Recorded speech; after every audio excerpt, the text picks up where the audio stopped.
Welcome back to Traveling Dice. This is Jason. I have another top 10 list for you today. The top 10 core units in all of Warhammer Fantasy 8th edition. Core units are going to make up a heart of your army. 25% of your army or more are going to be coming from the core allotment.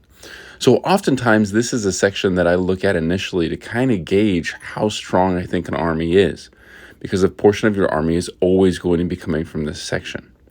Now, there are some armies where I really feel like, man, you are just spinning the points there because you have to. What some people have dubbed the core tax. I'm looking at you, Vampire Counts. And then there are other armies where I look at their core selection and it's just a bevy of good options. You're getting a good fighting unit, or you're getting a unit that fills a specific niche role in your army. I'm looking at you, Warriors of Chaos.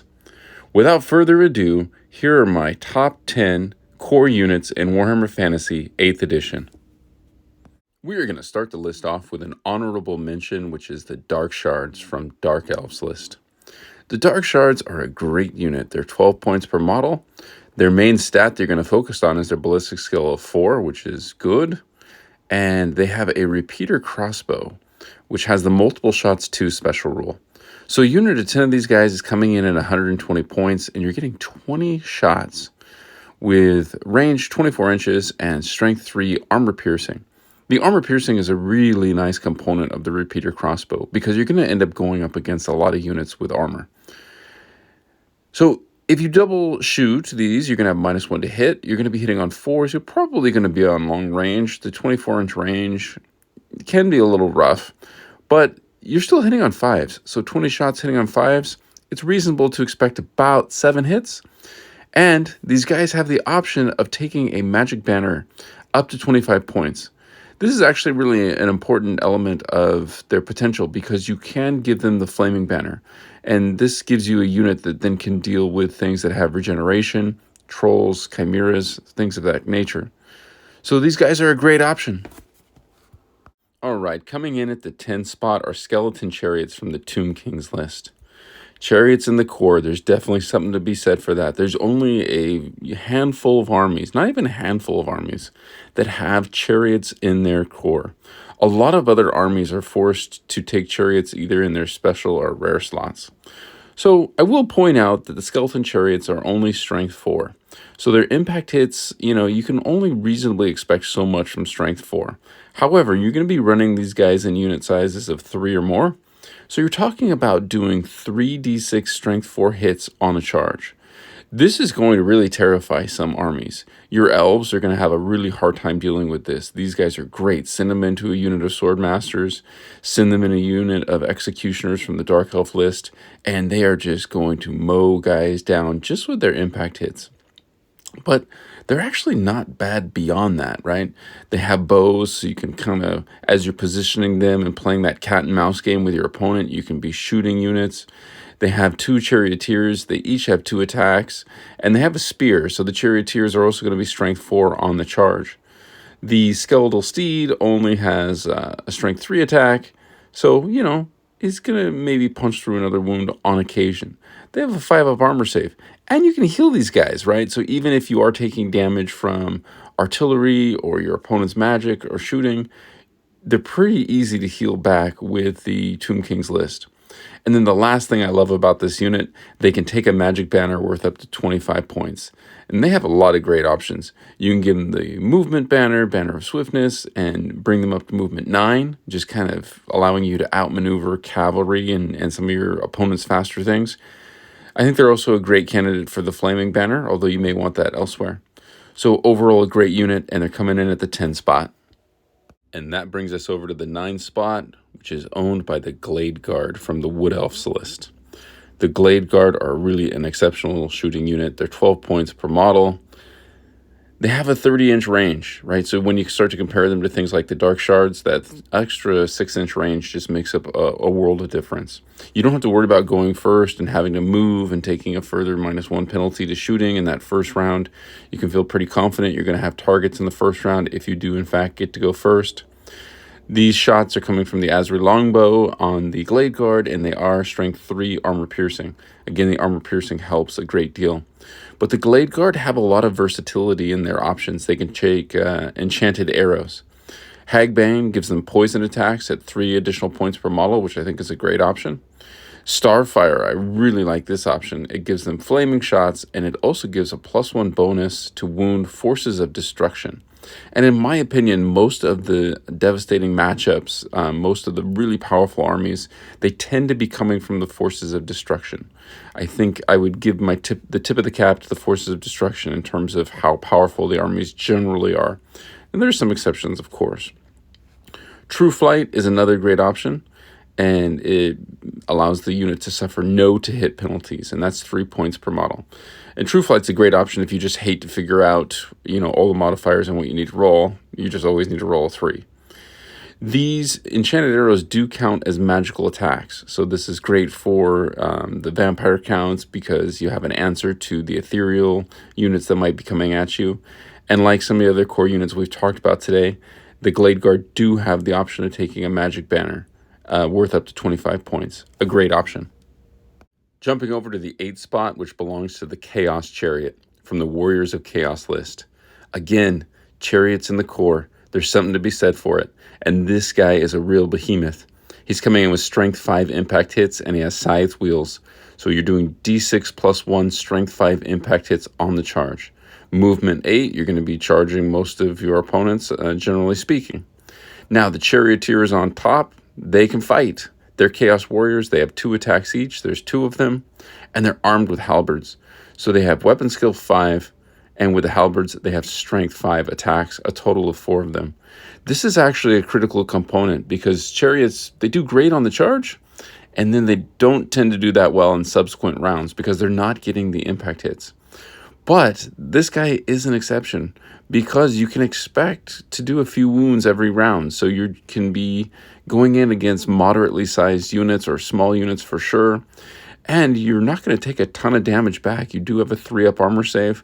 And this particular chariot has 4 wounds. You can mark it as you can other units in the Warriors of Chaos list. I really like the marker Nurgle on this for 15 additional points. His base cost is 110, and that would bring the chariot's cost to 125. With the mark of Nurgle, this gives -1 to hit this particular chariot in close combat. Couple that with the 3-up armor save, the chariot actually becomes really difficult to kill. So this is a threatening unit, a maneuverable unit, a nice, versatile unit that you're getting in your core section. Excellent.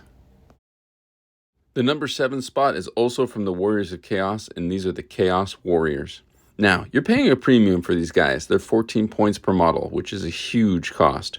But they come with just a huge stat line. Movement 4, weapon skill 5, strength 4, toughness 4. They have 1 wound. Initiative 5, they're very fast, and 2 attacks each. Leadership 8. Now, they come just stock with Chaos Armor. This is going to give them a base 4-up armor save.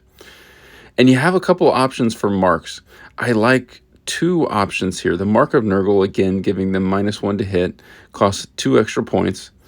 And if you're going with the Mark of Nurgle, I think I like to equip these guys with a great weapon. That will bring them up to strength 6, and you're getting a little bit additional defense from the -1 to hit. Now, most things are going to be hitting you on 4s, 5s with the Mark of Nurgle. There's a few exceptions. Hitting on 5s, you're wiping out 2/3 of your opponent's attacks just with the to-hit roll. And then you still have the 4-up armor save. Alternatively, if you want to make these guys even extra hard to kill, you can give them a shield and go Mark of Tzeentch. Now, Mark of Tzeentch gives them a 6-up ward all the time, or +1 ward, so they would have the parry with the hand weapon and shield, and that would bring their parry to a 5-up. So at that point, these particular Chaos Warriors would have a 3-up armor, 5-up ward. Now, you're giving up some of your punch in combat. You're only coming in with strength 4 attacks, but strength 4 can get it done. These guys can also take a magic banner. I really love this unit. Going over to the 6th spot, we have the Plaguebearers from the Demons of Chaos list. These guys are just a great example of an anvil in the game. They are hard to grind through. They are Nurgle demons, so they are -1 to hit. They're movement 4, weapon skill 3, ballistic skill 3, strength 4, toughness 4, 1 wound, initiative 2, so they are slow. They only have 1 attack. Leadership 7. But you're not taking these guys because they're going to just annihilate your opponents. You're taking these guys because they're going to hold up your enemy's army. And they do have poison attacks, so they can surprise you in combat and get a few extra wounds every once in a while. This particular unit does have a magic banner option. Now, with the Demons of Chaos, you have limited options in terms of the banners because they already have magical attacks. But I do like the Banner of Discipline on these guys, especially if your general is not Nurgle, so this unit wouldn't benefit from the general's leadership, and that would bring their leadership up to 8. Just in case, you're going to get in some prolonged combats with this unit, and you might have to take some instability checks at times. So that means that you're going to have a little bit more of an edge on those checks. The movement banner is not a bad option either. Also, the Magic Resist 1 banner is a great option, and that would bring their ward save to a 4-up. But these guys are just hard to kill, right? You're going to be hitting them on either 5s or 4s. A lot of your elite units are going to hit these guys on 4s because they're going to have a higher weapon skill than 3. Toughness 4 can be hard to get through, right? Even units like Swordmasters are only going to be wounding on 3s, whereas other units, they might wound on 2s. And then you're going to have the 5-up ward. And I think every Warhammer player knows that Demons of Chaos player that just seemingly seems to roll 5-up wards like it's nothing. And maybe some players in my group are thinking, yeah, it's you. But I love this unit. They're a great option. All right, the 5 spot belongs to the Savage Orcs from the Orcs and Goblins list. I really love this unit, and they look cool on the table. They do have animosity, so I'll point that out right at the beginning. It is a drawback. They have frenzy as well, which can be a mixed bag. You're going to be forced to do certain things in the game that you may not want to do, pursue, overrun, charge at times.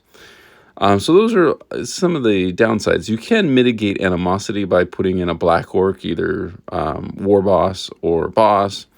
But those guys come at a premium as well. So the base cost of the Savage Orcs is 8 points. Their movement 4, weapon skill 3, ballistic skill 3, strength 3. Now we're going to bump that up with Biggins. Toughness 4, 1 wound, 2 initiative, 1 attack, and leadership 7. So they have the option for Biggins, which if you're going with Savage Orcs, I think you got to go Biggins. It brings their cost up 2 points, so a total of 10 points per model. And that gives you +1 weapon skill and +1 strength. I like arming these guys with additional hand weapon, so we're going for kind of a volume of attacks approach, and that's 1 more point apiece. So you're up to 11 points a model. Now, I don't really like looking at these units and thinking about, okay, I can put a character in there too and give them the edge, but the Savage Orcs just really, as you look at them, you're thinking about putting in that Savage Orc Shaman with the lucky shrunken head. And what that does is it brings up their ward save to a 5+, which really just gives them the edge on the battlefield, I think. Now, some of my wishes for this unit might be that they could take a great weapon, which would be amazing, or a magic banner. So they don't have access to the magic banner, which is kind of tough. Yeah, you'd love to give this unit the Banner of Discipline, especially in an Orc and Goblin list, and that would let you get your war boss up to leadership 10, but you just can't do it on this unit. But beyond that, they're a great option, right? With Biggins, you're at strength 4. You have the Choppa rules, so you're going to be strength 5 the first round of combat, whether you charge or not. So each guy in the front rank, you have additional hand weapon and frenzy. So every guy in the front rank has 3 attacks at strength 5. And then you're going to get your supporting attacks as well, 1 attack from every model who's supporting. So these guys can really bring a huge volume of strength 5 attacks the first round. Now, they're not going to perform as well in subsequent rounds. So you really are counting on busting through your opponent on that first round. Because in subsequent rounds, you're going to drop to strength 4. But I really like this unit. For the 4 spot, we're going back to the Dark Elf list, and we're looking at the Witch Elves. Now, the Witch Elves are just an amazing unit. Everything I said about the Savage Orcs is true for them. They're bringing a huge volume of attacks, and they have a great stat line. They're 11 points per model, movement 5, weapon skill 4, strength 3, toughness 3, 1 wound, initiative 6, super fast. They have 1 base attack, and their leadership 8. Now, they come automatically with an additional hand weapon, and they're frenzied. They have always strike first, coupled with that initiative 6. They're almost always going first, and they're getting rerolls typically. They have poison attacks. So the poison attacks is really what gives them the notch for me, coupled with the volume of attacks and the rerolls. So always strikes first is typically going to give you a reroll of all your misses. So in fact, when you're rolling your initial batch of attacks, which is probably going to be a huge number of dice, you're really hoping for either 6s or misses, getting that opportunity for a reroll and hitting that poison on the reroll. They do have murderous prowess, which really helps their strength 3. With murderous prowess, when they go to roll to wound, they're re-rolling any results of 1. So this will help with your strength 3 attacks in terms of actually getting wounds through.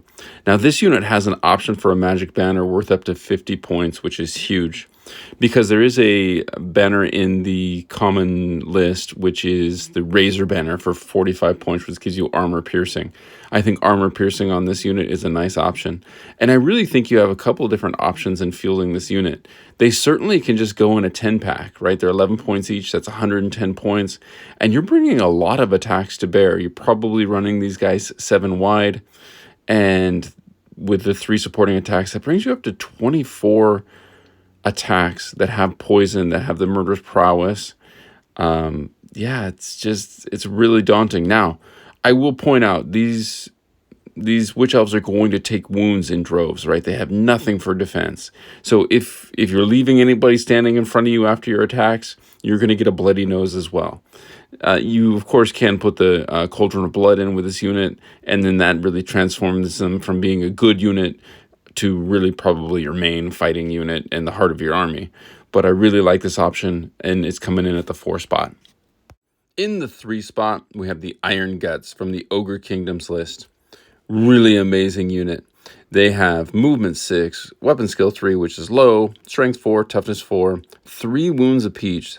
Their initiative is 2, which isn't going to matter because they have great weapons. They have 3 attacks, and their leadership is 8. So this unit comes stock with a great weapon and heavy armor. This means their attacks are coming in at strength 6. They are 43 points per model, but strength 6 attacks are actually really hard to come by from the core section. There's only a handful of armies that can do it. The Warriors of Chaos can do it. The Dwarves can do it with the Longbeards and the Iron Guts. And I'm really not able to think of any other armies that can do it. So there's something to be said for strength 6 attacks coming from your core allotment.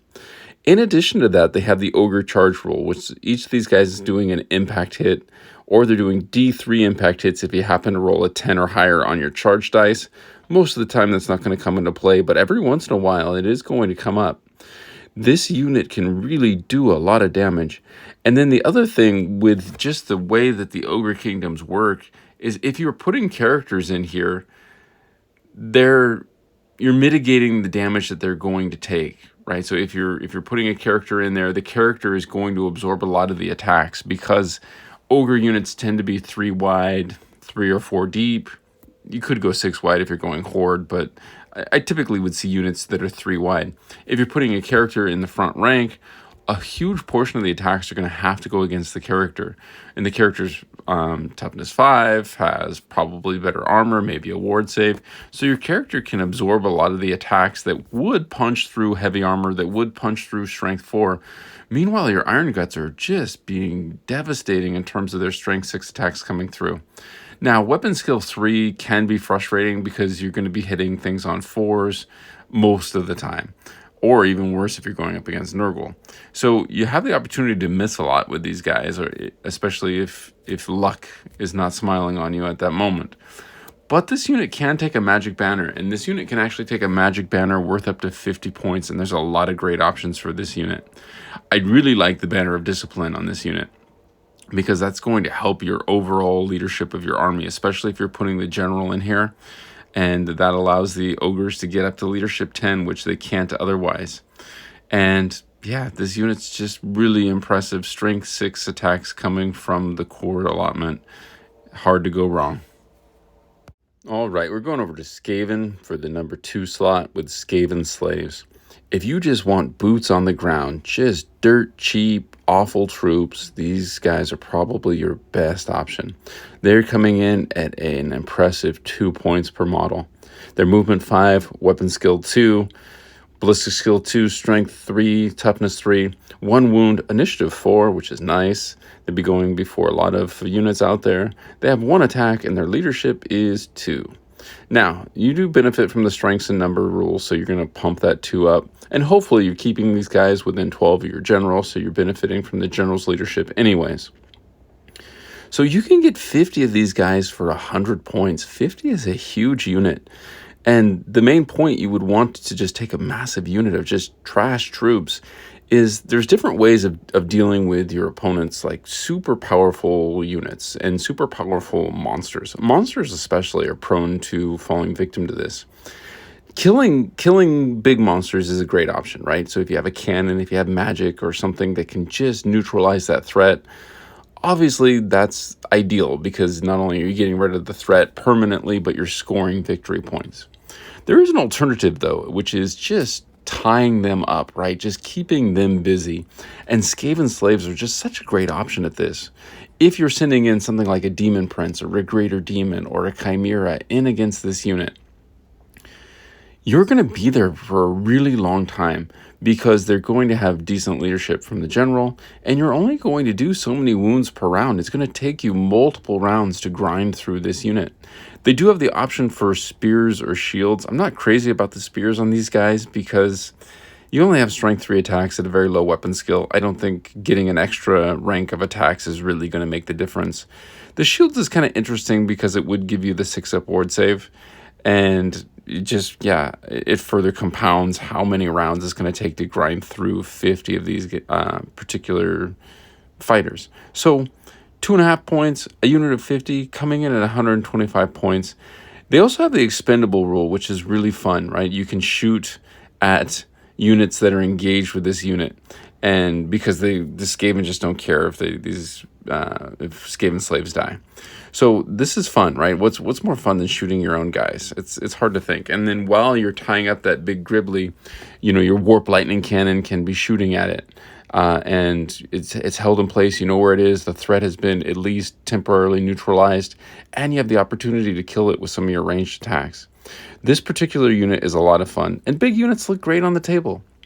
Now, I know there might be some Skaven players out there that are upset that Skaven slaves aren't in the number 1 spot. And I hear you. All right, now, if you feel very strongly about this, please let me know. And the best way to let me know is just to click that like and subscribe button. And if I see a lot of likes and a lot of subscriptions based on this video, I'll know that I did wrong. And that brings us over to the number 1 spot. The best core choice in all of Warhammer Fantasy 8th edition belongs to the Pink Horrors of TZEENTCH from the Demons of Chaos list. Now, this unit is 13 points per model. They have a modest stat line. Movement 4, weapon skill 3, ballistic skill 3, strength 3, toughness 3, 1 wound, initiative 3, 1 attack, and leadership 7. You're not taking this unit for their stat line. The reason you're taking this unit is that they count as a level 1 wizard on the lore of TZEENTCH. So I spent a little bit of time talking about chariots in the core. What's better than chariots in the core? Wizards in the core. It is amazing. It's really powerful. And the Demons of Chaos are the only army that can do it. And the lore of TZEENTCH is just fine. There's plenty of great options for spells in the lore of TZEENTCH. So for 130 points, you have to take them in a unit of 10. You're getting a level 1 wizard that's coming with a 5-up ward. You're paying 30 points for a 5-up ward if you're getting it from the big rulebook. In addition to that, the Demons of TZEENTCH reroll ward saves of 1. So they have a fair amount of survivability. They also reroll channels of 1. So if you went heavy on this unit and you took 4 units of 10, that gives you 4 spells from the lore of TZEENTCH. You're almost certainly getting that really powerful number 6 spell, and you're having 4 channels of round. Of those 4 channels, you're re-rolling any results of 1. It's reasonable to expect that you're going to have 1 successful channel probably every round, and there'll be some rounds where you have multiple. And this is giving you extra power dice to just overwhelm your opponent in the magic phase. Also, these guys are great just drops, right, to start to see where your opponent is setting up. Pink Horrors of TZEENTCH, Wizards in the core, It is really impressive. This frees you up too to just go with a Bloodthirster if you want to just have a fighty lord. I like coupling these guys with the level 4 as well, because there'll be some rounds where you end up with just a huge volume of power dice, and you can just overwhelm your opponent. Best core choice in all of Warhammer Fantasy 8th edition, in my opinion. I hope that you enjoyed this video. If you did, please do consider liking and subscribing. Bye for now.